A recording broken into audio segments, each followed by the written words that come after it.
Bismillahirrahmanirrahim. Assalamualaikum warahmatullahi wabarakatuh. Alhamdulillah alladzi bi ni'matihi tatimmu as-salihat, mujibud da'awat, rafi'ud darajat, rafi'us samawat. Alhamdulillah hamdan katsiran tayyiban mubarakan fihi kama tuhibbu rabbuna wa tarda.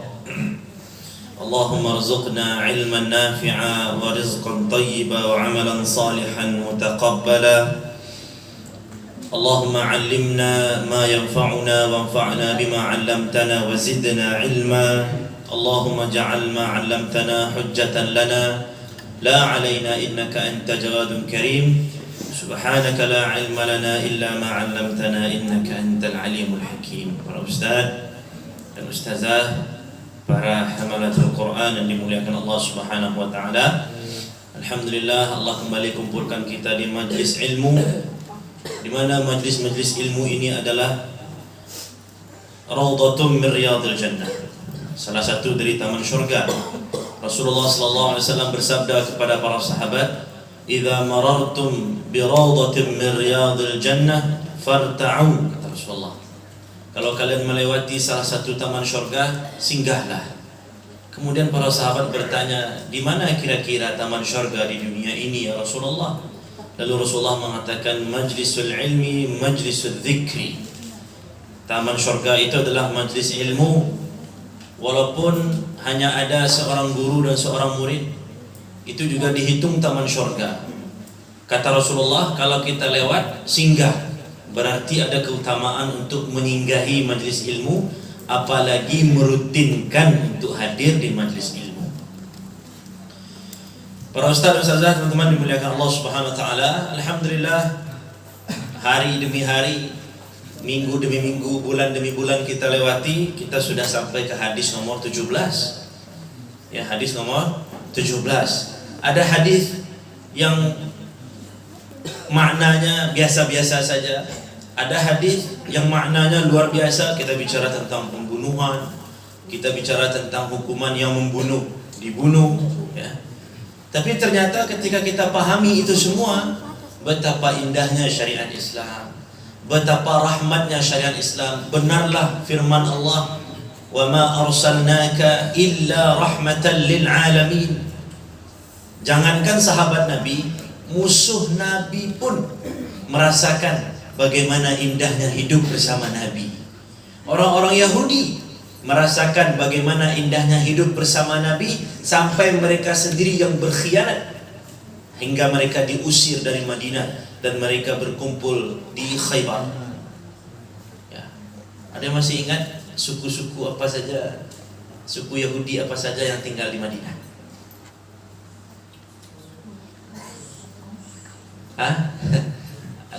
Ada di Yahudi itu kan ada kaum Ansar, kaum Muhajirin, itu yang muslimnya.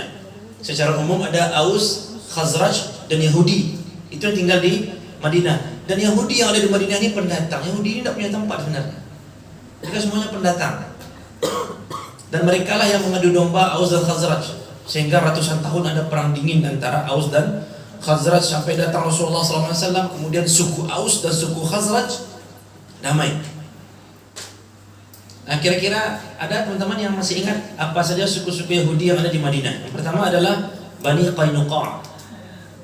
Ya, Bani Qainuqa itu tinggal di Madinah. Lalu Bani Nadir. Ya, Bani Nadir atau Bani Nudair. Ada yang tahu satu lagi? Bani Quraidah. Bani Quraidah, ahsan. Ini yang cukup menarik. Kalau teman-teman baca kisah perang Khandaq, pasti tidak terlepas dari kisah Bani Quraidah. Apa kisahnya? Cari, temukan dan baca sendiri. Karena kita bukan sirah nih, kita belajar hadis. Anak pun tidak pakar sirah, tahu dikit-dikit aja cuma. Baik, teman-teman dimuliakan Allah, kita akan lanjut hadis nomor 18. Hadis nomor 18 ini luar biasa. Diriwayatkan oleh dua orang sahabat sekaligus.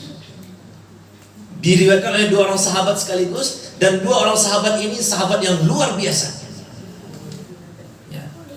Teman-teman, kita harus tahu ya bahwa sahabat itu ada level-levelnya. Ada level-levelnya. Secara umum, atau kita mulai dari level sahabat yang paling standar adalah mereka yang masuk Islam setelah Fathu Makkah. Ini level paling standar. Level paling standar. Level berikutnya adalah mereka yang ikut perang Badar. Nah, itu levelnya.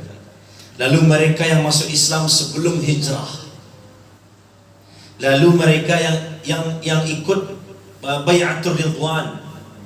Ya, jadi setelah Fathu Makkah, lalu ikut perang Badar. Lalu sahabat yang mulia itu adalah sahabat yang masuk Islam sebelum hijrah. Lalu sahabat yang ikut Bai'atul Ridwan. Lalu disebut adalah As-Sabiqun Al-Awwalun. As-Sabiqun Al-Awwalun, sekitar 6 atau 7 orang dari As-Sabiqun Al-Awwalun itu masuk Islam dengan penyebab Abu Bakar. Abu Bakar yang mendakwahkan Islam kepada mereka, dan semuanya 5 orang pun tidak salah, semuanya itu masuk dalam daftar 10 sahabat yang dijamin masuk surga tanpa hisab. Itu makanya luar biasa pahalanya Abu Bakar. Tidak biasa-biasa.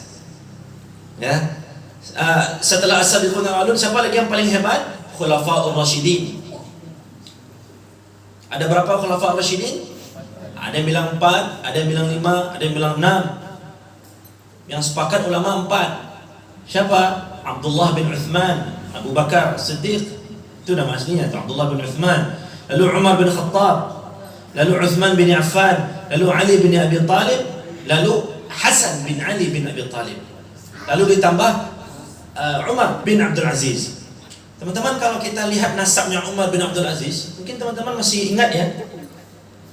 Masih ingat kisah Umar bin Khattab ketika patroli di malam hari. Kemudian beliau mendengar seorang ibu memerintahkan anak perempuannya untuk mencampurkan sedikit air ke dalam susunya. Ingat ya kisah itu ya. Mencampurkan sedikit air ke dalam susunya, lalu Masya Allah, gadis muslimah ini karena rasa takutnya kepada Allah Subhanahu wa taala mengatakan, "Wahai ibu, tidakkah engkau ingat bahwa Amirul Mukminin melarang untuk mencampurkan air ke dalam susu murni? Tak boleh." Lalu kata ibunya, "Iya, tapi mana Amirul Mukminin? Tak nampak." Lalu kata anaknya ini, "Naam, iya, tak ada Amirul Mukminin. Tapi di mana Tuhannya Amirul Mukminin?" Lalu Umar mendengar itu, Umar pulang. Dikumpulkan semua anak laki-laki yang belum menikah. Siapa yang mau menikah? Saya punya calon untuk kalian. Kan sebenarnya nikah itu mudah, boros. Mudah. Ya, antum jangan terlalu cemas. Ya, jangan terlalu cemas. Takut-takut dikit tidak apa-apa, tapi jangan terlalu cemas. Ya. Amirul Mukminin, jangan bilang, "Oh, Umar tuh orang kaya, Ustaz." Amirul Mukminin. Umar pernah terlambat khutbah Jumat. Gara-gara ketika ditanya, "Wahai Amirul Mukminin, kok terlambat?" "Iya, tadi pas saya mau pergi, baju saya robek, saya jahit sendiri. Baru saya pergi ke masjid untuk khutbah, terlambat." Tidak ada. Umar miskin. Ya, Umar miskin ketika Raja Persia datang ke Madinah mencari, mana pemimpin kalian, mana pemimpin kalian, mana Umar itu? Ditunjukkan oleh tabi'in, itu di sana sedang tidur di bawah pohon. Tak percaya dia. Padahal itu Umar. Diriwayatkan ada 6 atau 7 tambalan di baju Umar. Itu Umar. Kalau kita ulang lagi kisah hadis pertama, hadis kedua, kan Umar perawinya. Masih banyak sebenarnya kisah Umar yang belum kita pelajari. Bukan karena waktu yang sempit, karena ilmu yang menyampaikan yang kurang. Makanya cari sendiri. Kisah-kisah Umar itu luar biasa. Suatu ketika Uthman bin Affan di musim panas, di siang hari, Utsman keluar untuk bisnis. Utsman tuh tajir, bisnisman. Ya, nah habis-habis uangnya. Sampai hari ini pahala dari hartanya masih mengalir. Radhiyallahu anhu wa Allah. Dzun-Nurain. Ya, Umar berjalan dengan budaknya, melihat seorang laki-laki yang sedang menarik 2 ekor unta. Kata Utsman kepada budaknya, "Siapa itu?" Ya, dari jauh lihat siapa itu, dia seorang laki-laki sendiri di bawah terik matahari di musim panas yang tidak ada orang Arab yang keluar di waktu itu, tidak ada. Akhirnya mendekat. Ternyata Umar bin Khattab. Lalu kata Uthman, malaka ya Amirul Mukminin. Bahasa awaknya, mengangkau aneh ini Amirul Mukminin. Tidak ada orang yang membawa 2 ekor onta di siang hari di musim panas, tidak ada. Kata Amirul Mukminin, iya memang tidak ada. Tapi 2 ekor onta ini tadi kabur dari Baitul Mal. Ini onta infak untuk kaum muslimin. Saya yang punya amanah untuk menjaganya. Kabur 2 ekor ini. Daripada nanti saya kepanasan di neraka, biar saya kejar 2 ekor onta itu. Dalam keadaan kepanasan, saya kembalikan ke Baitul Mal. Itu Umar. Makanya di dalam syairnya ada nasyid memuji Umar yang dibuat oleh Mishal Rashid. Salaman ya Umar al-Faruq. Di situ ada syairnya. Kalaulah bukan karena sejarah-sejarah yang sahih, mungkin kisah Umar itu seperti khayalan bagi kita. Bahkan kata Rasulullah, "Lau kana nabiyyan ba'di lakana Umar." Kalau ada nabi setelah saya, siapa? Umar. Umar bin Khattab Al-Faruq Abu Hafs Amirul Mukminin. Jadi teman-teman dimuliakan Allah, dari semua Khulafaur Rasyidin yang paling mulia siapa? Abu Bakar. Abu Bakar, baru Umar, baru Uthman, baru Ali. Semua ulama, semua sahabat sepakat bahwa yang paling mulia Abu Bakar lalu Umar. Adapun Ali dan Uthman, ulama berbeda pendapat. Mana yang lebih mulia? Ali dulu atau Uthman? Uthman dulu baru Ali. Cuma jumhur, mayoritas ulama mengatakan Uthman dulu yang lebih mulia baru Ali. Ya, salah satu dalil kemuliaannya adalah Umar menjadi menantu dari 2 anak perempuan Rasulullah. 2 kali menjadi menantu Nabi. Bahkan Nabi katakan, kalau ada anak perempuan saya lagi, saya nikahkan lagi dengan Uthman. Uthman bin Affan. Baca pula kisah Uthman, luar biasa itu. Radhiyallahu anhum ajma'in. Nah, ini sahabat paling mulia ini. Ya, siapa sahabatnya? Kita dengarlah, 2 orang dari ikhwah, 3 orang dari akhwat. Ya, siapa yang membaca? Kalau dah suruh sampai membaca ni, mengamalkan sifat tawaduknya nih, ilmu padi. Semakin disuruh semakin merunduk. Antum baca lah saya.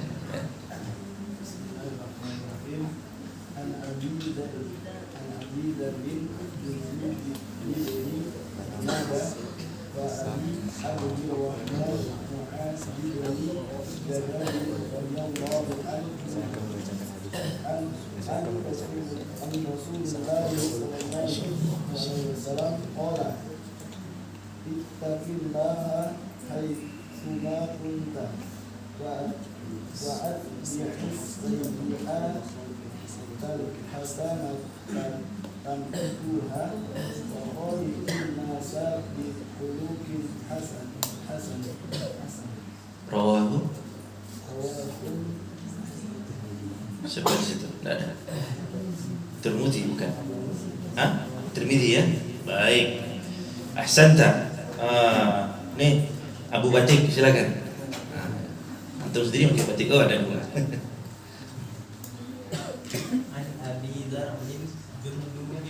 Jundub. Gitu cara bacanya. Jundub bin.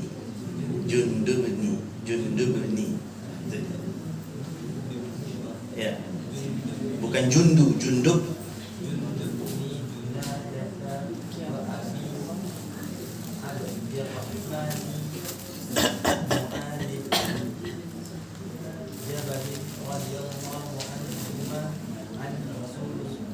An Rasulillah.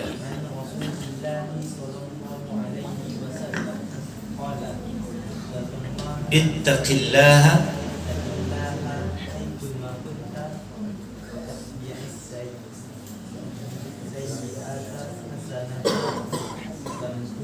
tamhuha ya. Wa khaliqin nasa ya. Tirmidzi, jangan Tirmidzi. Ya. Wa qala haditsun hasanun sahih atau hasanun aja? Hasanun ya. Ayo akhwat 3 orang boleh? Yang dekat ya, silakan.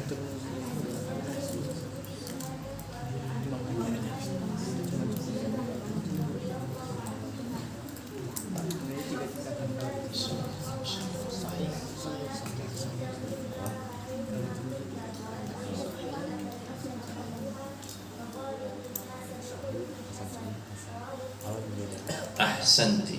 Wa qala hadithun hasanun sahih ya. Hasanun sahih. Baik. Nanti kita jelaskan ya apa maksud hasanun sahih. Baik, silakan dua lagi. Di tengah sudah, di belakang satu, depan satu. Biar berimbang dunia ini. Ada? Di belakang? Yang depan dulu, silakan. Nanti pas sudah tertutup, banyak itu nanti. Ini ciri-ciri apa di sini? Silakan. Bakti.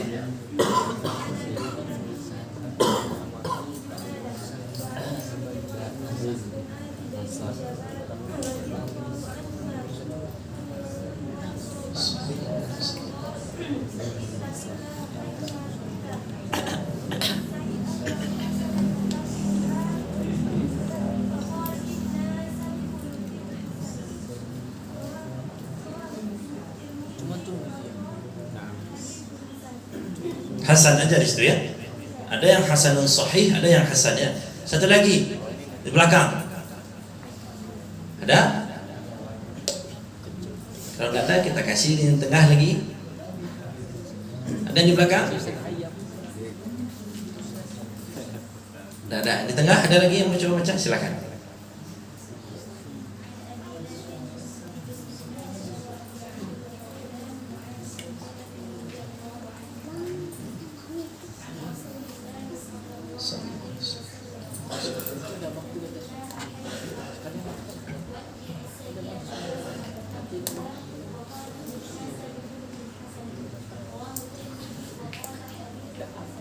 Baik.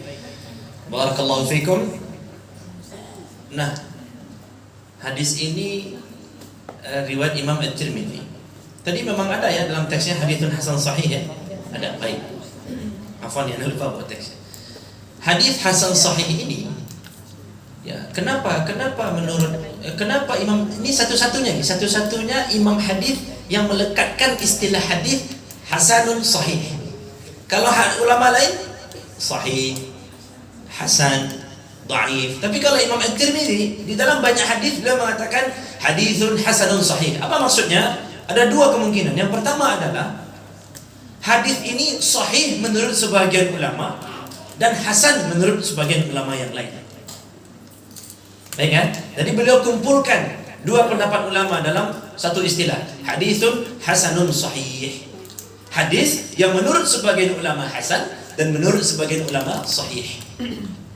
Yang pertama. Yang kedua adalah boleh jadi Imam At-Tirmidzi memaksudkan bahwa hadis ini dari salah satu sanad hasilnya hasan, dari sanad yang lain hasilnya sahih. Paham teman-teman ya? Karena hasan dan sahih itu merupakan akibat atau hasil dari sebuah sanad atau turuqul hadis, istilah ulama mustalahul hadis. Ya, turuqul hadis. Ya, jadi dari salah satu jalan artinya menurut sumber yang ini hasan, menurut sumber yang ini sahih. Berarti hadisnya bisa kemungkinan besar hasan, kemungkinan besar sahih. Wallahu a'lam. Para ulama juga menyimpulkan, Imam At-Tirmidzi ingin menyampaikan bahwa hadis ini boleh kita jadikan hujjah. Minimal hadisnya hasan. Kalau hadis hasan masih boleh dijadikan untuk hujjah. Teman-teman, An Abi Dzar ini sahabat yang paling terkenal dan beliau termasuk as-sabiqun al-awwalun. Qila, konon katanya beliau ini orang kelima masuk Islam atau orang keenam masuk Islam. Ada juga mengatakan orang yang kesembilan masuk Islam. Tetapi beliau masih terhitung dalam daftar as-sabiqun al-awwalun. Siapa? Abu Dzar. Siapa yang tak kenal Abu Dzar Al-Ghifari? Ya, yang nama aslinya siapa? Jundub bin Junada. Jundub bin Junada. Jadi Abu Dzar Al-Ghifari, ingat ya, kaidah kita kalau orang Arab namanya pakai Abu di depan, kemungkinan 99% itu bukan nama aslinya. Ya, ada masih ingat nama asli Abu Jahal? Aduwallah itu, masyaallah. Memang tidak perlu diingat kali, tapi perlu juga kita tahu. Karena Rasulullah pernah berdoa, Allahumma a'izzal Islam bi ahadi umarain. Ya Allah, kuatkanlah, jayakanlah Islam dengan salah satu dari dua Umar. Satu Umar bin Khattab, itu dapat hidayah. Satu lagi siapa? Amr bin Hisham. Ya, Abu Jahal itu siapa yang ngasih nama Abu Jahal? Pernah tak bahas dengan saya? Siapa yang ngasih nama Abu Jahal? Rasulullah. Para sahabat, bersama para sahabat. Apa arti Abu Jahal? Apa artinya kira-kira? Sederhana saja. Si bodoh kan? Iya, si bodoh. Kalau bahasa Minang lebih kasar lagi, si paka. Iya.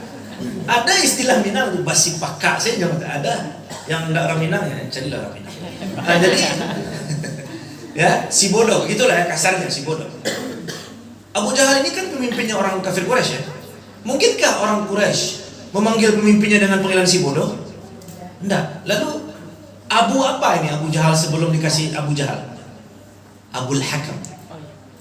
Jadi Abu Jahal ini sebelum Nabi Muhammad turun diangkat menjadi Nabi, nama beliau bukan Abu Jahal tapi Abul Hakam. Apa arti Abul Hakam? Si pintar, si cerdas. Teman-teman kalau nonton Piala Dunia nanti malam nih, semoga Maroko menang. Ada seumur hidup ada pernah nonton langsung Piala Dunia, tapi karena Maroko menang, insyaallah. Kalau Islam kan punya prinsip kan, ya walaupun tidak menang di TV, menang di sisi Allah. Itu adalah alternatif hiburan kalau nanti Maroko kalah. Ya. Baik teman-teman dimuliakan Allah SWT. Biasanya nanti teman-teman kalau nonton lalu komentatornya bilughatil Arabiyah itu dia akan memanggil wasit. Apa bahasa Arab wasit? Hakam. Hakam. Apa arti hakam itu? Dia mengerti, dia detail. Itulah gelar yang diberikan kepada Abu Jahal. Karena Abu Jahal ini pandai betul menyelesaikan permasalahan antara orang, detail pandangannya detail, pikirannya tajam. Maka dia dipanggil Abul Hakam, si pintar. Kata Rasulullah, si pintar apa? Bukankah hidayah sudah ada di depan matanya? Bukankah dia sudah membenarkan Al-Quran ini bukan dari Nabi? Lalu dia tidak juga menerima hidayah itu. Bukan si pintar itu si bodoh. Siapa? Abu Jahal. Jadi nama aslinya Amr bin Hisham. Orang-orang kafir Quraisy memanggilnya Abul Hakam. Orang-orang Muslim, kaum muslimin memanggilnya Abu Jahal. Oke. Nah teman-teman dimuliakan Allah SWT. Abu Dzar Al-Ghifari, ketika beliau mendengar ada nabi terakhir yang diutus di Mekah. Beliau ini dari suku Ghifar. Suku Ghifar ini berada di antara Mekah dan Madinah. Dan biasa dilalui oleh orang-orang Quraisy saat berdagang. Ila fihim rihlatash shita'i was-sayf. Orang Quraisy itu kan punya kebiasaan perjalanan di musim dingin dan di musim panas. Mereka berjalan untuk berdagang. Kalau orang Mekah ini mau pergi berdagang, pasti melewati kampung Ghifar. Dan Ghifar ini terkenal sebagai tukang begal, ya, tukang perampok orang Ghifar ini terkenal. Nah, Jundub bin Junadah punya adik atau kakaknya, saudaranya itu namanya Anis. Bukan Baswedan, terlalu cepat. Ya, terlalu cepat. Ini rekam ya nanti. Ya. Anis bin siapa jadinya berarti itu kalau itu saudaranya? Anis bin Junadah lah. Kan nama Abu Dzar Jundub bin Junadah. Saudaranya berarti Anis bin Junadah. Apa kata Abu Dzar? Wahai Anis, coba pergi ke Mekah. Coba dapatkan kabar tentang orang yang mengaku Nabi itu. Pergilah Anis ke Mekah. Dia tanya kabar tentang Nabi, dia dengar dakwahnya dia tanya pendapat orang tentang Nabi, lalu dia pulang. Abu Dzar mengatakan, apa yang kamu dapatkan? Coba kasih tahu saya. Lalu Anis mengatakan bahwa saya mendapatkan orang yang mengaku Nabi itu tidaklah dia berdakwah kecuali mengajak kepada makarimul akhlak, kepada akhlak-akhlak yang baik. Dia berlemah lembut, dia selalu artinya menyamaratakan antar manusia, dan orang-orang yang tidak menerimanya mengatakan dia tukang sihir, dia tukang bohong, dia penyair, dia orang gila dan seterusnya. Kata Abu Dzar, "Tak punya bodoh." Maka dia pergi sendiri. Dia pergi mengendap-endap. Beberapa kali dia berada di Masjidil Haram, ada Ka'bah di situ. Dia berharap ketemu dengan Nabi Muhammad SAW. Karena dia tidak tahu dakwahnya sedang sembunyi-sembunyi, dia tidak tahu. Akhirnya Ali bin Abi Thalib memperhatikan, ini kayaknya orang ini bukan orang sini, bukan orang Mekah. Akhirnya Ali bin Abi Thalib mempersilahkan dia untuk menjadi tamu bagi Ali. Maka dia tinggal di rumah Ali selama 3 hari. Setelah 3 hari ya sudah habis jatahnya. Lalu Ali bertanya, apa yang membuat kau datang ke Mekah ini? Lalu kata Abu Dhar, engkau sembunyikan urusanku, maka aku akan kabari apa alasanku datang di sini. Artinya, ambo kabari engkau punya sesuatu ke orang dah. Kata Ali, okey. Jadi Ali ini memang betul menjaga rahasia. Kalau kawan-kawan kita kan kadang dah. Ini saya ceritain sama kamu aja ya. Ya. Jadi cerita ke orang lain, kagak cerita orang lain tak? Ya. Jadi ada tahu aja orang satu asrama cerita. Nah, kalau Ali tak, ya. Lalu dia mengatakan, aku mendengar ada seseorang yang datang kepada kalian di Quraisy ini, dari Quraisy ini, yang mengaku Nabi. Lalu kata Ali, pas betul ini. Akhirnya dia Ali bin Abi Thalib mempertemukan Abu Dhar dengan Rasulullah, dan qila diriwayatkan bahwa Abu Dhar lah yang pertama kali memberikan salam kepada Rasulullah. Apa kata Abu Dhar? Assalamu alayka ya Rasulullah. Setelah dijelaskan tentang Islam, tanpa ragu Abu Dhar mengucapkan asyhadu an la ilaha illallah wa asyhadu anna Muhammadar Rasulullah. Apa kata Rasulullah? Sembunyikan keislamanmu. Aku takut kondisi sekarang tidak baik untukmu saat engkau menyiarkan, menampakkan keislaman. Tapi Abu Dhar, teman-teman harus punya buku, ada judul bukunya Karakteristik 40 Sahabat. Cari buku itu, buku lama memang. Mungkin 3 tahun atau 5 tahun lagi jadi buku langka. Hati-hati, cari cepatnya. 40 karakteristik sahabat, karakteristik 40 sahabat. Itu sudah diterjemahkan bahasa Indonesia. Ya, termasuk ada Abu Dhar di dalamnya. Abu Dhar ini tak mau, tak sesuai dengan keinginan Nabi. Kata Nabi sembunyikan, dia pergi ke tempat nongkrong orang Quraisy. Asyhadu an la ilaha illallah. Dia umumkan, asyhadu anna Muhammad Rasulullah. Ulang-ulangnya sampai orang datang dikeroyok dia. Datanglah Al-Abbas bin Abdul Muttalib. Siapanya Nabi ini? Paman Nabi, ahsanta, paman Nabi. Punya anak, siapa nama anaknya? Sepupu Nabi, Abdullah bin Abbas. Apa kata Al-Abbas kepada orang-orang Quraisy yang mengeroyok Abu Dhar? Kalian tahu tak, dia tu dari suku Ghifar. Kalian besok mau berdagang lewat kampung dia. Iya kan? Akhirnya bubar. Lalu dibawalah Abu Dhar ke hadapan Rasulullah. Kata Rasulullah, kenapa engkau tetap syiarkan juga? Kata Abu Dhar, saya ada sesuatu yang tak lepas rasanya kalau tak saya umumkan. Makanya saya umumkan juga tadi. Akhirnya kata Rasulullah, pergilah ke kampungmu, kemudian berdakwahlah di sana. Dan Abu Dhar termasuk orang yang banyak menjadi penyebab masuknya kaum dia, suku dia kepada Islam. Termasuk juga suku Aslami itu, suku tetangganya, suku Ghifar. Orang-orang Aslami, itu juga masuk Islam, penyebabnya Abu Dhar Al-Ghifari. Abu Dhar Al-Ghifari ini termasuk sahabat yang paling zuhud. Menjelang dia meninggal, dia dan istrinya, ya, istrinya menangis. Lalu kata Abu Dhar Al-Ghifari, apa yang membuat kau menangis? Bukankah kematian itu hak dan pasti akan datang? Kata istrinya, bukan itu yang aku tangisi. Kita tidak punya kain untuk menjadi kafanmu. Tidak punya kain. Zuhud. Ada sahabat yang datang Khalifah, ya, Utsman bin Affan kalau tidak salah, karena beliau hidup sampai zaman Utsman bin Affan tahun 32 Hijriah kalau tidak salah, ya. Beliau dijanjikan mau gandum, kan sahabat Nabi terlihat miskin, maka dikasih makanan, dikasih minum. Apa kata Abu Dhar? Enggak. Bagi saya cukup setiap hari saya minum air, dan hari Jumat saya bisa makan gandum sedikit. Cukup, kata Abu Dhar.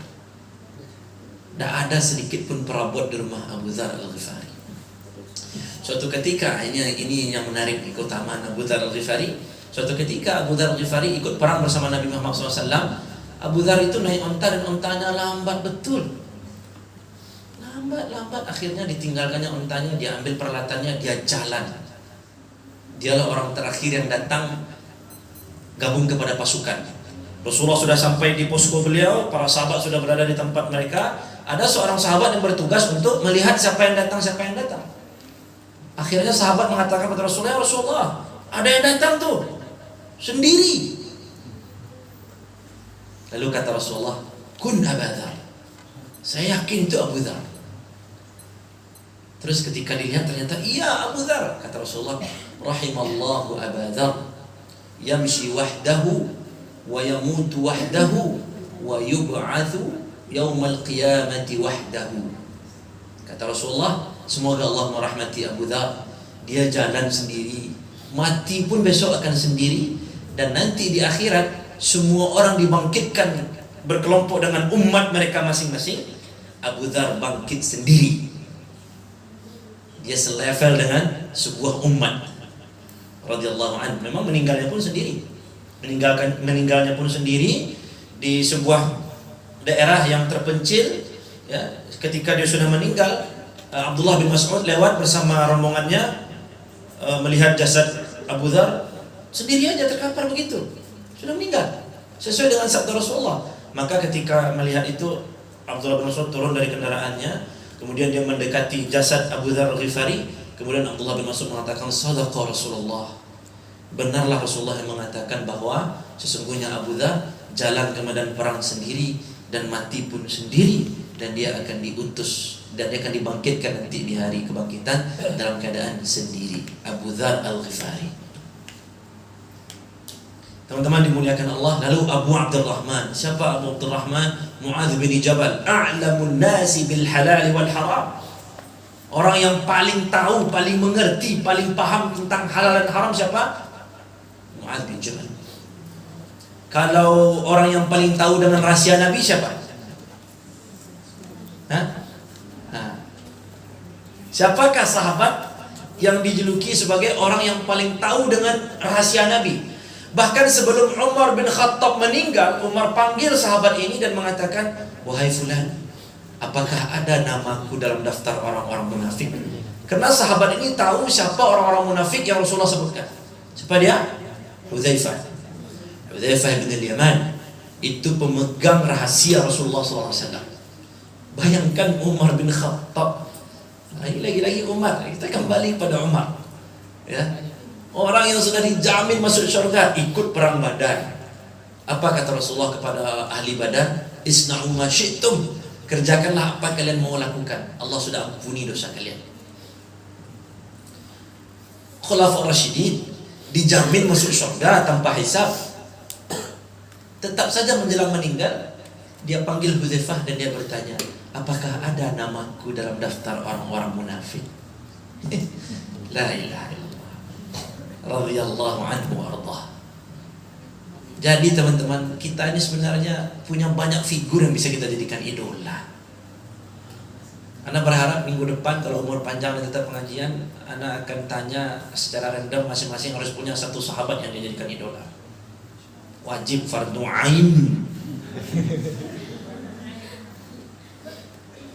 Ya, yang dapat kita doakan masuk surga. Yang tidak dapat besok kita doakan masuk, istilah sahabat masuk angin. Masuk angin aja lah, masuk neraka jahat sekali. Siapa? Cari ya, cari. Yang perempuan boleh, mau yang perempuan silahkan, mau yang laki-laki juga silahkan. Dua pertanyaannya nanti itu. Siapa sahabat yang antum kagumi? Ya, dan kenapa antum kagum? Random aja besok. Siapapun itu yang akan tunjuk. Semua harus ada. Tiba-tiba nanti minggu depan kita tunda pengajian, ya. Gara-gara tidak ada yang punya satupun sahabat idolanya, atau yang hadir hanya beberapa orang, semua izin sakit. Tidak lah, ini kan kesempatan kita nih, ya. Habis itu cobalah baca cerita tentang sahabat-sahabat. Sengajanya agak-agak melebihkan jatah cerita tentang sahabat, biar kita kenal dengan sahabat Nabi kita. Ya, ini baru cerita tentang Umar. Kita belum tahu nih yang perempuan ada namanya Ummu Imarah. Panjang pula cerita tentang Ummu Imarah Nusaybah. Ya, Ummu Imarah. Ada lagi istri Nabi berapa?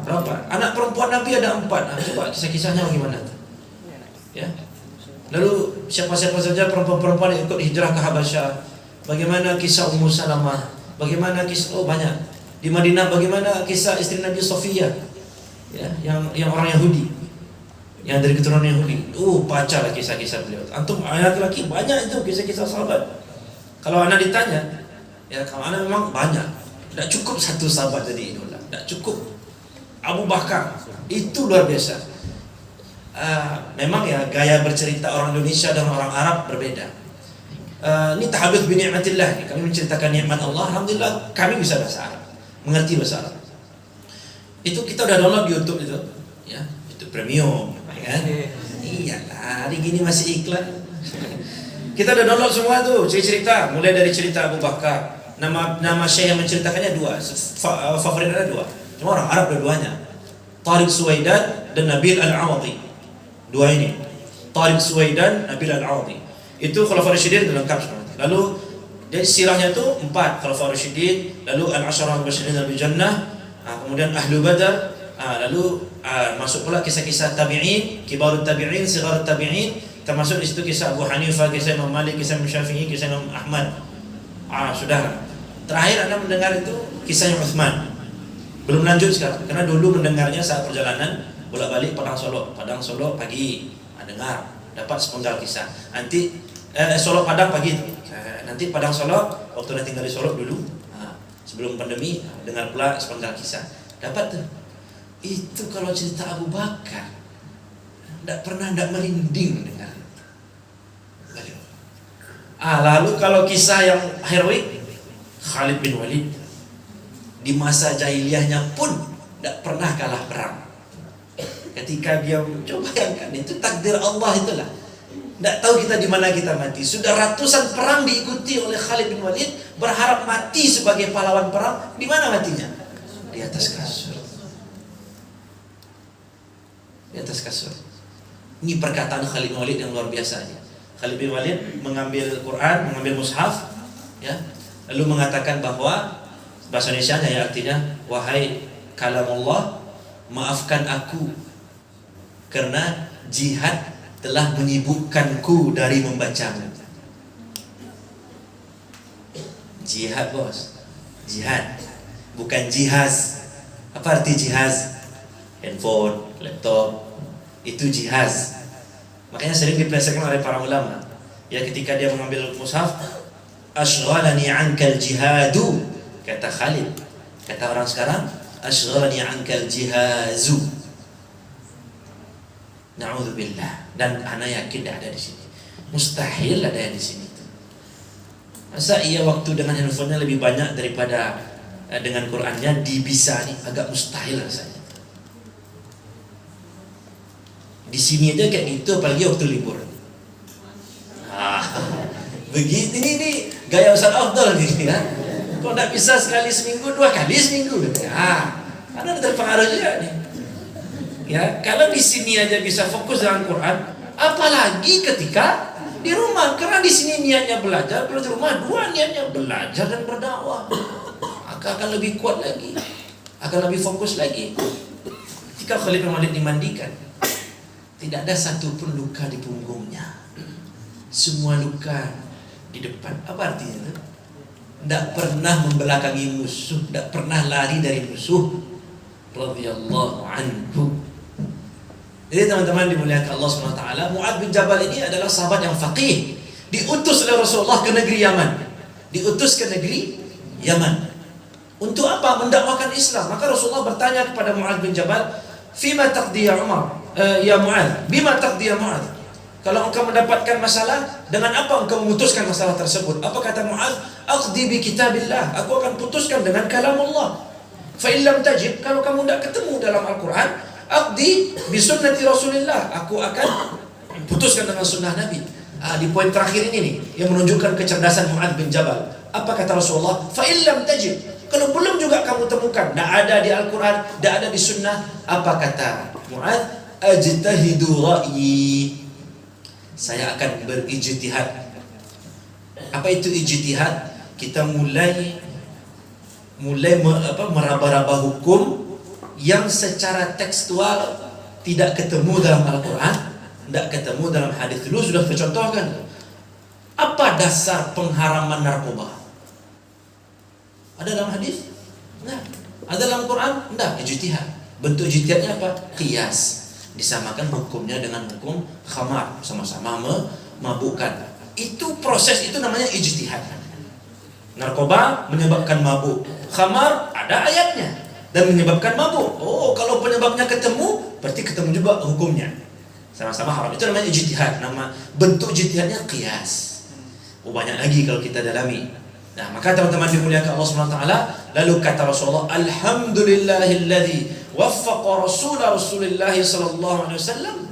Segala puji bagi Allah yang telah memberikan petunjuk kepada utusan Rasulullah. Siapa itu? Mu'adz yang akan diutus ke Yaman. Jadi Mu'adz ini selain adalah orang yang paling tahu dengan halal dan haram, dia adalah orang yang sengaja dipilih Nabi untuk membawa Islam ke negeri Yaman. Jadi ajaran Islam yang masuk ke Indonesia, kalau kita ikuti teori pedagang Arab, kan banyak. Maksudnya Islam ke Indonesia ini banyak teorinya. Ada teori Gujarat, ada teori Arab, macam-macam lah. Kalau kita ikuti teori pedagang Arab yang masuk, berarti Islamnya kita ini pemahaman Mu'adz bin Jabal, mazhabnya Mu'adz bin Jabal.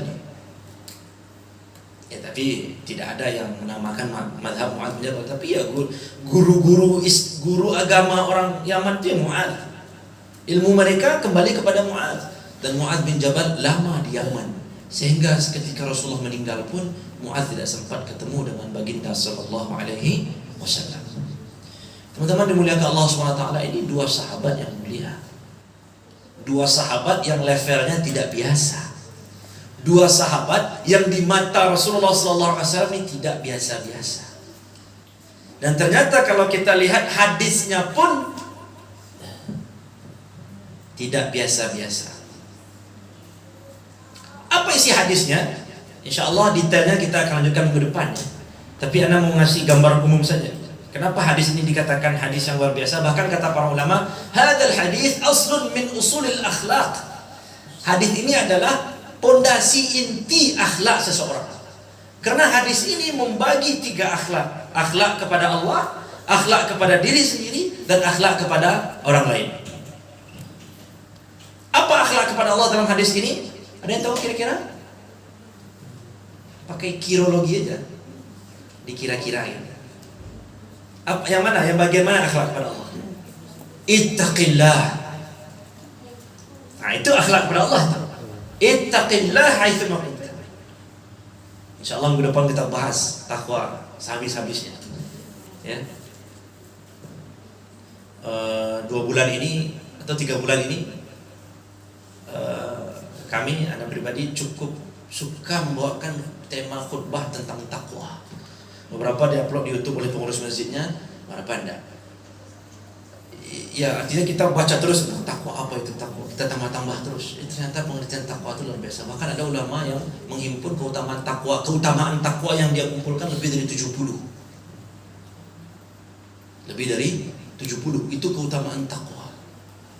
Dan dia adalah kunci surga dan seterusnya. Nanti kita akan minggu depan insya Allah, kalau ada umur panjang dan masih kita lanjutkan, ya tidak ada halangan kita bahas tentang takwa. Ini akhlak kepada Allah. Yang berikutnya akhlak kepada diri sendiri. Yang mana yang akhlak kepada diri sendiri? Kira-kira dari hadisnya, ittaqillah haitsu ma kunta wa atbi'is sayyi'atal hasanah tamhuha. Ini akhlak untuk mensucikan diri, kan berarti akhlak kepada diri kita sendiri. Ikuti perbuatan buruk dengan perbuatan baik. Karena perbuatan baik akan menghapus perbuatan buruk. Lalu berikutnya akhlak kepada orang lain. Mana? Wa khaliqin nasa bi khuluqin hasan. Bergaullah, berakhlaklah dengan manusia dengan akhlak yang hasan, dengan akhlak yang baik. Akhlak yang paling standar tuh akhlak yang hasan. Nanti ada akhlak yang berikutnya ahsan. Ya, karena ada dalam tata cara dakwah itu, wajadilhum billati hiya ahsan. Berdebat dengan orang yang tidak suka dengan agama Allah ini, berdebatlah dengan cara yang ahsan, dengan adab debat yang paling baik, yang paling oke. Nah, insyaallah ini akan menjadi pembicaraan kita minggu depan. Ya, tidak apa-apa kita agak berpanjang-panjang karena sahabat dalam hadis ini dua, dan dua-duanya sahabat yang luar biasa, dan ternyata isi hadisnya pun menjadi inti dari akhlak, yaitu akhlak kepada Allah, akhlak kepada diri sendiri, dan akhlak kepada orang lain. Akhlak kepada Allah adalah taqwa Allah, akhlak kepada diri sendiri tazkiyatun nufus, dan akhlak kepada orang lain adalah bi khuluqin hasan, berakhlak dengan akhlak yang baik. Silakan kalau ada diskusi, tafadhalu.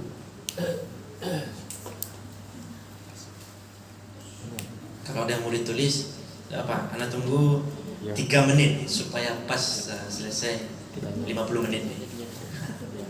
Kalau tidak ada ya. Sebenarnya teman-teman punya hak 1 jam. Bismillah. Itu ada kertas, tolong bantu Zaki.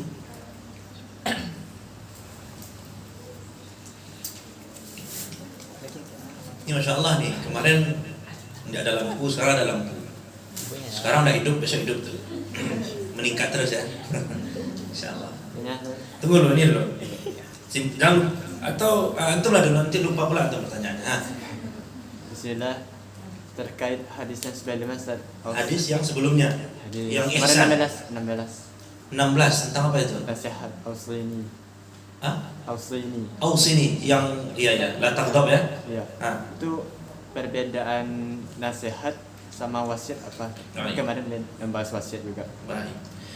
Wallahu a'lam bis-shawab ya. Secara umum nasihat bisa dijadikan wasiat.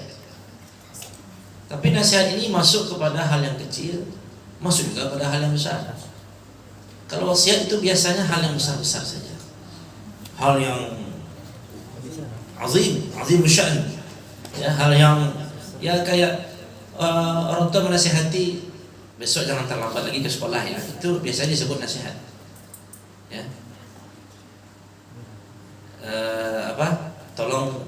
Tapi kalau tolonglah selalulah berbuat baik kepada tetangga. Jadi kan kita anggap ini sesuatu yang besar nih, karena dia selalu kita akan bertetangga terus. Jadi wallahu a'lam, nasihat lebih umum daripada wasiat. Nasihat lebih umum daripada wasiat. Ya. Wasiat ini bisa masuk kepada yang nasihat bisa masuk pada yang kecil, bisa masuk pada yang besar. Wasiat biasanya hanya untuk hal-hal yang besar. Dan biasanya wasiat ini, teman-teman dimuliakan Allah SWT, itu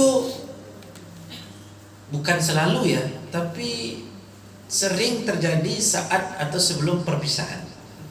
Artinya sebelum meninggal atau sebelum antum ada daurah itu dengan syekh, sebelum habis waktu daurahnya, atau kita tahu kita akan berpisah dengan syekh ini, minta wasiat.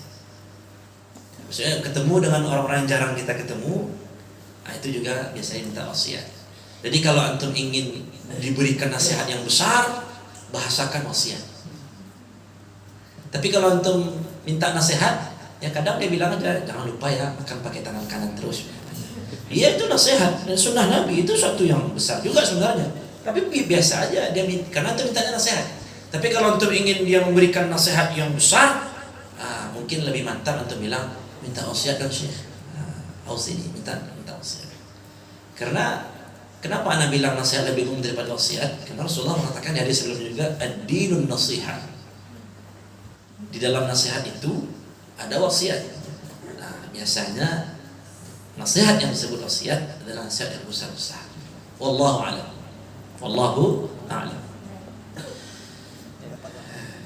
Assalamualaikum warahmatullahi wabarakatuh. Saya bertanya, Ustaz, apakah boleh menangis saat salat? Kenapa menangis? Jika boleh Ustaz, menangis yang seperti apa dan kenapa saja? Ya boleh menangis dalam salat, boleh. Tapi tidak dibuat-buat.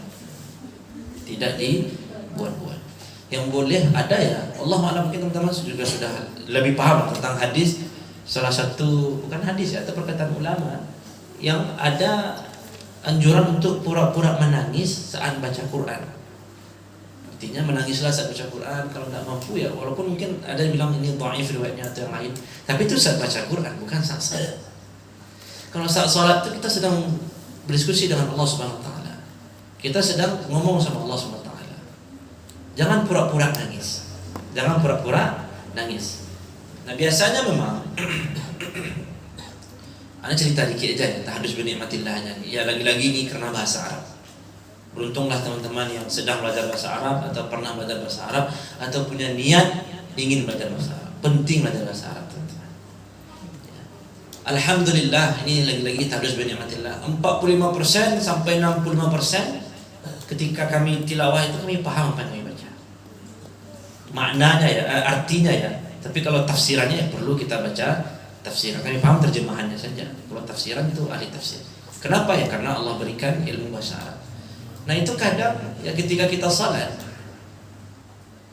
biasanya kondisi iman itu ya, mungkin kita habis apa gitu ya, ada sesuatu, kita lagi drop kali rasa ini. Lalu ketika kita membaca ayat kisah, banyak kisah Nabi Yusuf, atau kisah Nabi Musa, atau kisah Nabi Isa. Nah itu kadang seakan-akan memang langsung mengena aja dia. Kalau nggak sih menangis terseduh nggak pernah, tapi kayak ada kan biasanya sebelum menangis itu ada mukadimahnya tuh. Kayak gitu tuh ada. Cuma itu sangat jarang sekali. Sangat jarang sekali. Intinya boleh. Tapi kalau dibuat-buat janganlah. Apalagi kalau nangisnya karena lama kali imamnya nih Ustaz. Janganlah ya. Baik ya. Boleh. Dan menangisnya bagaimana? Ya yang biasa saja. Kalau yang paling sering menangis itu kalau Imam Masjidil Haram, setahu kami itu Syekh Su'ud Syuraim. Itu sangat mudah sekali menangis, itu hati beliau luar biasa. Ya. Kalau di YouTube banyak juga masyayikh yang menangis. Ya kita harus usul saja mereka mau menangis karena mengerti. Ustaz, apakah harus mengerti? Enggak juga ternyata. Ya. Beberapa kali kami diminta imam qiyam di Ramadan. Itu kadang kita tidak menangis, kami tidak menangis. Tapi ada jemaah bilang, Ustaz, menitik imam buat tadi. Mungkin itu mukjizat Quran. Bukan karena bagusnya suara, bukan karena bagusnya mic, enggak. Mukjizat Quran seperti itu. Kadang-kadang orang tidak paham apa yang dia baca, tapi karena kuatnya hubungan dia dengan Al-Quran, mengena aja ke hatinya, mengena di hatinya. Tiba-tiba dia menangis. Dan teman-teman kan sering lihat ada video-video gitu. Orang-orang non-muslim mendengarkan bacaan Quran, langsung aja dia menangis. Saya sering mendengar ini walaupun saya tidak paham, tapi selalu saja membuat hati saya tenang, seperti relaksasi, seperti apa dan seterusnya. Banyak videonya. Wallahu a'lam apakah dibuat-buat atau tidak. Tapi yang jelas Al-Quran itu ada mukjizatnya. Iya jelas, bukan perkataan kita kan. Itu kalam Allah, maka pasti ada taksirnya. Jadi menangisnya bagaimana? Asalkan tidak dibuat-buat, insya Allah menangisnya standar. Menangisnya akan standar. Wallahu a'lam ya. Wallahu a'lam. Ini lebih ke fikih sebenarnya. Wallahu a'lam bishawab. Tanya ke ustaz yang lain juga. Di sini bertanya saat berkaitan dengan hadis la taghdab. Nah, sama. Dalam sana dibahas bahwa marah itu dilarang kecuali terhadap hal yang Allah dan Rasulullah tidak suka. Misal saling membunuh. Lalu Ustaz, marah yang seperti apa yang bisa kita pilih ketika Allah, Rasulullah, syariat yang diganggu? Nah, marah itu boleh. Yang tidak boleh itu mengekspresikan kemarahan. Nah, itu yang tidak boleh. Kecuali marah atas nama Allah, marah atas nama Rasul, marah atas nama agama, itu silahkan diekspresikan. Bahkan berpahala kalau kita marah, tentu dengan cara yang ahsan. Ya, kalau marah itu dilarang susah, kita sama dengan melarang untuk senang, melarang ngantuk. Pokoknya sekarang ada ngantuk nih. Ya, ngantuk itu kan tidak kita yang mengatur datang atau perginya, tapi yang mengatur mata ini terpejam atau tidak kita itu. Nah, jadi kalau udah ngantuk dia tahan, kan nampak dia gini, berarti berusaha untuk tidak tidur. Tidur masih bisa kita atur, tapi ngantuk tidak bisa. Maka marah, datangnya marah, tidak bisa kita atur, teman-teman. Tapi kalau ngomong saat marah masih bisa kita atur. Bicara berbuat saat marah masih bisa kita tahan. Nah, itu yang kata Rasulullah, la taghdab. Jangan ngomong kalau lagi marah. Jangan berbuat kalau lagi marah. Jangan putuskan sesuatu kalau lagi marah. Nah, sekarang ketika kita marah atas nama Allah dan atas nama Rasulullah SAW, marah seperti apa yang bisa kita pilih ketika Allah, Rasul atau syariat yang diganggu? Ya, marah seperti apa ya? Marah sesuai dengan, mungkin sesuai dengan kapasitas kita, sesuai dengan jabatan kita. Kalau kita presiden umpamanya, masa ketika agama seorang presiden dihina, marahnya sama dengan marah agama, marahnya rakyat yang seagama dengan dia? Masa sama aja? Harus beda lah. Saya masih ingat ada seorang syekh, nama beliau Khalid Ar-Rashid, orang Saudi. Beliau sampai hari ini masih di penjara gara-gara beliau marah kepada orang Denmark saat ada karikatur-karikatur itu kalau tidak salah. Beliau marah dan beliau mengatakan, di mana ini beliau nih, di mana wibawa pemimpin Arab? Ya, kita tidak perlu mengimpor susu dari mereka, kan susu sapi mereka bagus-bagus. Tidak perlu mengimpor, tidak perlu ini, tidak perlu, dan putuskan hubungan diplomatik. Anggap mereka musuh negara. Wah, tapi di penjara di situ beliau orang Saudi kan. Nah, itu mungkin tuh. Jadi Allah alam bisa menjawabnya ya marah sesuai dengan kapasitas dan otoritas kita. Ya. Allah alam soalnya. Apa mungkin teman-teman influencer silakan. Di sini ada yang mengikuti, contohnya ada yang mengikuti di sini Gita Saf. Ada ya. Itu orang liberal itu. Mohon maaf, sekuler. Untungnya masih pakai jilbab. Masih pakai jilbab enggak? Dulu anak mertuanya itu dulu ibunya anak-anak ya. Anak mertua berpikir istri lah. Dulu awal-awal menikah cukup mengidolakan Gita Saf. Tapi setelah itu banyak diskusi dan kami akhirnya dia membenci pendapat, bukan orangnya ya, tapi pendapat sikap Gita Saf. Terakhir dia mendukung LGBT sebagai HAM. Nah, harusnya orang seperti dia itu harusnya marah saat ada yang mengaitkan antara LGBT dengan HAM, dan marahnya itu akan lebih berdampak karena dia influencer. Nah, jadi kapasitas dia sebagai influencer. Jadi kalau teman-teman mau marahnya atas nama Allah, atas nama Rasul, atas nama agama itu betul-betul terasa, jadilah influencer. Setidaknya untuk teman sekamar kita. Kan influencer itu bisa aja untuk 1 orang, 2 orang, 1 juta orang, bisa aja. Kalau kita tidak akan muncul ke publik untuk jutaan orang, setidaknya kita menjadi role model di kamar kita. Sehingga kalau kita harus marah atas nama Allah dan Rasulnya, contoh umpamanya ada teman yang tidak mau ditegur, makan pakai tangan kiri terus tidak mau ditegur. Lalu dia bilang, tidak ada itu Nabi itu tidak tahu sebenarnya boleh juga pakai tangan kiri. Oh, kita marah. Marah kita didengar karena kita influencer. Jadi memang marah yang bagaimana ya marah yang sesuai dengan kapasitas dan otoritas. Wallahu a'lam bishawab. Allah a'lam bishawab. Tangan bahasa yang lain ya. Ini dah tadi. Ini tadi baru. Ini baru. Seperti apa? Menangis. Ini menangis. Ini la tardab. Ini kayaknya baru. Oh iya. Terakhir insyaAllah ya. Tanyanya ada lagi, kalau ada kumpulkan cepat. Kalau tidak ini terakhir ya. Assalamualaikum, bagaimanakah akhlak seorang anak perempuan kepada ibunya? Sebagaimana juga akhlak seorang laki-laki kepada ibunya, sama aja. Apakah ia sepenuhnya patuh kepada suami? Oh, kalau udah bersuami. Apakah ia sepenuhnya patuh kepada suami walaupun ibunya merasa terputus dengan putrinya setelah ia menikah? Karena suaminya sangat menjaga istrinya untuk tidak banyak interaksi termasuk kepada keluarga sendiri. Kenapa pilih suami yang kayak begini?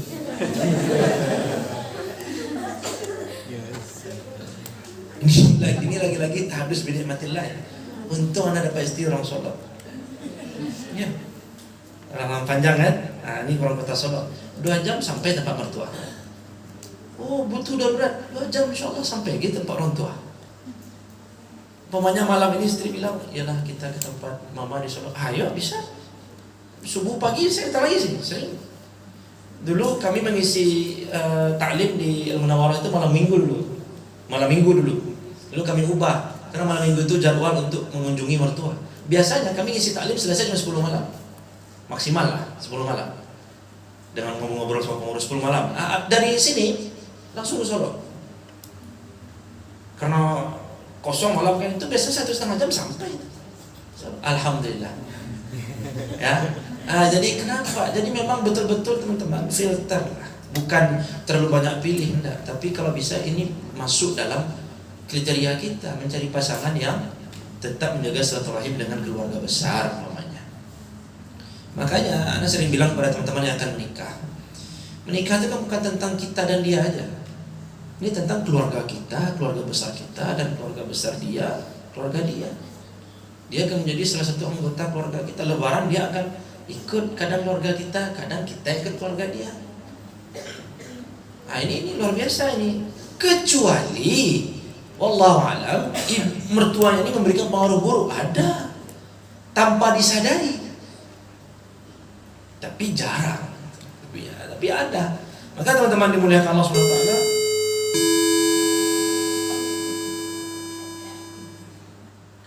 Allah gerakkan tangan Anda membunyikan supaya selesai lagi. Ya, terkabul doa di belakang ya. Dan di sini ya. Baik. Jadi intinya yang seperti ini jangan sampai terjadi. Tapi kalau terjadi, nasihatilah pasangan kita. Ini tidak hanya kasus pada istri, suami pun ada yang seperti itu. Ada istri yang cemburu kepada mertuanya. Ada. Abang mak kamu siang udah bisa lihat. Iya, ada seperti itu. Kalau gajian misalnya dia gaji maunya 3 juta 500 ribu, selalu itu untuk ibunya, 1.500 baru untuk keluarganya. Nah, ada juga istri yang cemburu seperti itu. Ada istri yang berusaha menjauhkan suami dari ibunya. Bahaya juga seperti itu. Maka pilihlah pasangan yang betul-betul ada rasa lemah lembut dan kasih sayang. Ini penting. Ya penting, dan itu insya Allah bisa kita lihat. Kalau sekarang ada media sosial kan. Kalau memang sudah ingin menikah, boleh juga lah dilihat media sosial calon kita itu. Kalau sudah ingin menikah, ini nikahnya 2027, diceknya dari 2012 lagi. Itu enggak. Nah, kemudian nikahnya 4 bulan lagi nih udah masuk. Sebelum saya iakan, saya cek lah dulu gimana dia, tanya ke teman-temannya gimana. Oh ternyata dia peduli. Oh ternyata dia begini. Oh ternyata salah satu ciri-cirinya ya, dia dekat dengan orang tua teman-temannya. Nah, itu salah satu ciri-cirinya itu. Nah, pilihlah seperti itu.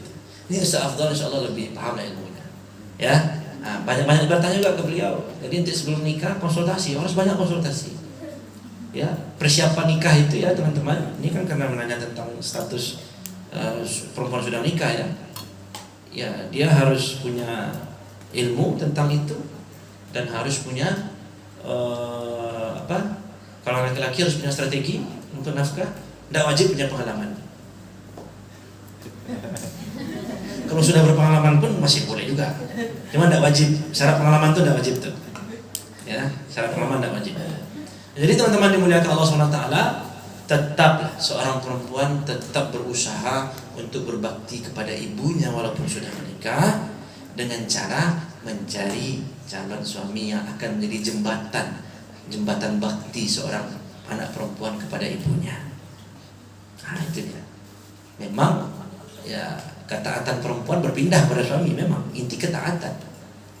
Tapi pintarlah, harus cerdas kita. Carilah suami yang akan menjadi jembatan antara kita dan ibu kita, kita dan ayah kita, bahkan dengan saudara-saudara kita, bahkan dengan saudara besar, keluarga besar kita. Baik ya, demikian kajian pranikah malam hari ini. Nah, yang seperti ini sebenarnya enak di-sharing-sharingkan aja. Di-sharing, insyaallah. Banyak bertanya, ya, banyak membaca, ya, insyaallah membuat kita lebih siap untuk menentukan sikap, untuk menentukan kriteria mana yang siap atau yang pas, yang pantas untuk menjadi pasangan kita, baik perempuan mencari suami atau laki-laki mencari istri. Allahu a'lam bishawab. Banyak maaf. Astagfirullah. Assalamualaikum warahmatullahi wabarakatuh.